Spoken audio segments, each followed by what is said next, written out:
दक्षता विकास और वैषयिक शिक्षा विभाग ओडिशा सरकार तरफ सारा राज्यर विभिन्न विद्यालय कौशल रथ परिक्रमा करुवा बेले रथ गुरुवार गणिया पहुंची।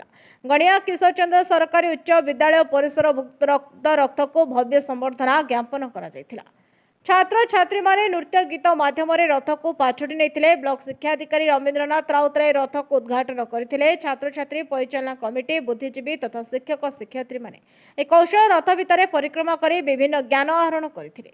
विभिन्न वैषयिक शिक्षा संपर्क में छात्र छात्री माने किभली अधिकरू अधिक दक्ष हो पारे से निमित्त सचेतनता करने सरकार कर उन्नत मानर कार्यक्रम बोली ब्लॉक शिक्षाधिकारी प्रकाश करिसेंति।